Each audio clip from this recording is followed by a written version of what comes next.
Guys, out with Casey and Clayton today, and Casey stumbled across this spot that is loaded with old glass, and as he was walking through here he picked up several Indian head pennies off the top of the ground. So I've brought the Apex out here. We're going to see what's below the ground. We got high hopes, and my first target is going to be this right here, and I really don't know what it is. It's pretty dirty though. It may say something on it. We'll have to clean it up and find out. I'm going to wait till I get home later to clean it up. Keep going and see if we can find some coins though. Take a look at that glass. Definitely old stuff, that's for sure. Just picked up an old pipe bowl piece. Gives you kind of a age bracket of what we're looking at. The Indian head penny was 1883. Yeah, I'd definitely say this is 1880s to 1890s trash that we're working through. There's a ton of square nails just on the surface. I'll show you, for instance, there's one right there. Early nails, because they logged here. With them logging, there's just an abundance of stuff right on the surface or right below it, and this ground is like concrete. But I'm not giving up hope yet. We're gonna keep looking. There's an old shotgun shell that just came out right here, right on the surface. There's so much stuff in here, guys. I know that there's a coin, but I'm telling y'all, this sun is brutal. It's probably what, about 100 degrees out here already? It's a little bit rough. Yeah, we're gonna go to a shade spot here in a minute and dig some bottles. We're gonna try to hang in here another 15 minutes or so. This is definitely a spot we'll want to come back and visit in the fall. Guys, just picked up a change purse. It was sealed up and rusted shut. And if there was silver or anything pre-1964 in this, it would have been silver. And opened it up and sadly there was nothing in it. I thought for sure that I just found something really cool. If that'd have been awesome if it had been loaded with silver coins. We was hoping. Yeah, we were hoping, man. You just never know. Still pretty cool though. Some good stuff, whatever it's made out of, to last it. I don't think it's leather. It's more like a vinyl, but pretty neat though. We're in this little wash or ditch right here. This isn't really a creek. We're gonna see if we can find any bottles or halves that we can make into drinking glasses. Just something down here in this little ravine. We found some stuff in here before, and it's rained a little bit, so maybe there'll be something new. We'll find out. All right, guys. There's a whiskey bottle down there. We don't know if it's old, but we're gonna find out, or I'm gonna get snake bit. He's got this. There we go. It's pretty old. That's a Gordon's dry gin. That should have, if I'm right, should have a dragon on the bottom. Yep. See the dragon head? Wow, that's crazy. Pretty neat stuff though. But yeah, that's an older bottle. That's probably 1920. Cool. It says Big New Jersey right there on the side of it.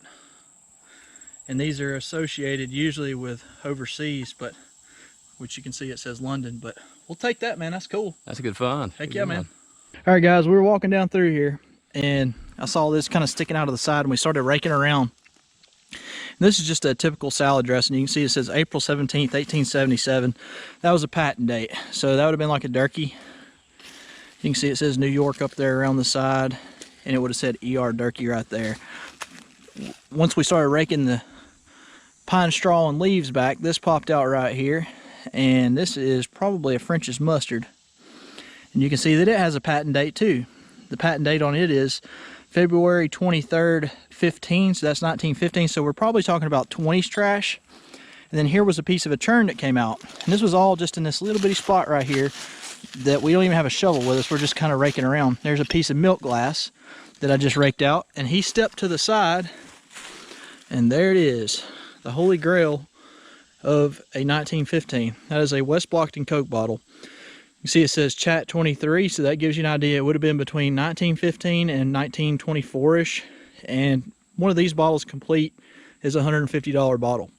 The reason for that is not because it's a Coke bottle, not because it's 1915, but because the West Blockton Coke plant is the smallest Coke plant in the entire world, and it is still standing at somebody's wood shop, I believe. And he picked that up, and then right next to it was another good soda piece right here. That may have been a hutch, actually. Oh man, really? Yeah, it's very possible that was a hutch. So there's a lot of stuff off this bank. We're going to do some prowling around, see what we can come up with. There's a whole Heinz honey and almond cream. Nice 20s bottle right down here in the mud hole off of the bank that has all the bottles on it. Go figure. Just pulled this out of that stump hole, and I spotted this over here.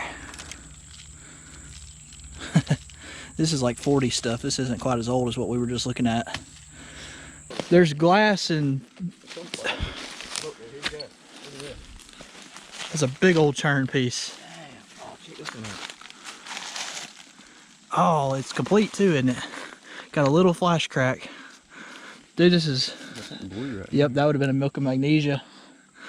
We may want to make a trip back to the truck to get some pitchforks. I didn't, as many times as I've been here, know that this little spot was right here. Here's a piece of a jug. Another piece of a jug.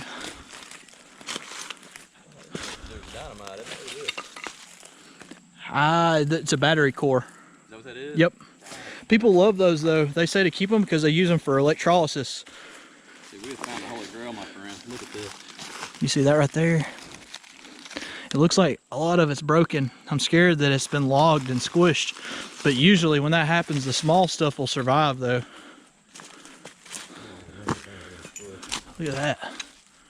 I lay this thing right here, Did you see this other? Yeah, I'm just having to, here's your little bottle. Soda water there? Let's see. It's got what's blocking on it too. No. I believe that's, I don't know what that is. Ooh. This is a cool spot right here. Literally bottles everywhere. I just kicked out that nice bright blue stopper. That is a beautiful stopper. There's so much stuff in here. And it's just really ridiculous. I don't know how I missed this the first time that I was here, but I did. Just kicked this little iron relic out, or at least I think it's iron. I don't know what that is. Almost looks like some kind of metal holder. I don't know what that is. Man, I really want to go get my pitchfork. There's just so much stuff here. Like right there, there's your soda water with a star on it from West Blockton. Yeah, so much stuff. So we're on the side of a bank right here, guys. And this bank has got 1915 pieces. It's got 1920s pieces. It's got jug pieces. I mean, it's got everything that you could really ask for in one spot right here. The only thing is, everything is broken so far. And looking at the way the trees are set up, I think it's been logged. So it's going to make it probably hard to find whole pieces. It doesn't mean that it's impossible. It just means that we're going to have to look harder and see what comes out of here. But this is a very, very promising spot.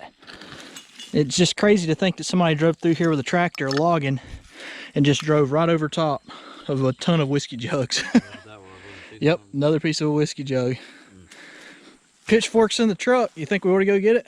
It's up to you, man. Started digging a little bit just to see what would come up. So far what we've got is a nice cork top, sadly with a flash crack in it. That was probably a shoe polish of some sort. 2 slick meds, both gave me a heart attack.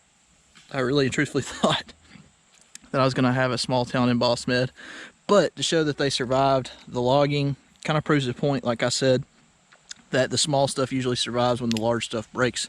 It fit between the skidder tracks and all that kind of stuff. So we got hopes, since we found 3 complete ones in this little spot right here, that there will at least be a med or 2 in here that was missed that we can save. There may even be an unknown med because of the town that we're in. Casey's on the far side of the hill. You can see that big tree right there. He's on the other side of it digging. So we're on 2 separate sides of this little ridge that we're on.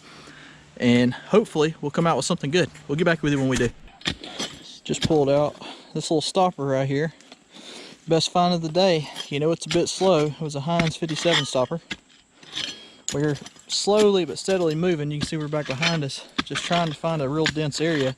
I guess we're gonna have to go check on Casey. What's that thing? It's out in the middle. I don't know what that is. I don't either. Have to take it home and clean it up. Stuff like that, you never know when it's something cool. Yep, that's true. But there's a lot of metal and stuff right here in this spot. We just pulled a couple of soda pieces, but we're talking about mid-20s. So we're trying to get a bit older, so we're gonna have to move probably. All right, we're spread out through here, and I just got my first hole embossed bottle, and it's a Chamberlain's. Not a super rare one. That's okay though. It's a good one. We'll take it. That means this little spot right here may have some whole stuff in it. Got me a little bit more excited. It's an interesting little spot for sure. We're making plans for our return trip, but check out how purple that right there is. That tells you this was in the sun for a long time, which means there was no trees here. Like I said, I believe it was logged about 30 years ago, which is why the majority of the stuff is probably kind of squished here, but we've got high hopes. We're going to return with pitchforks, see if we can find something pretty cool in here. I mean, you just never know till you try.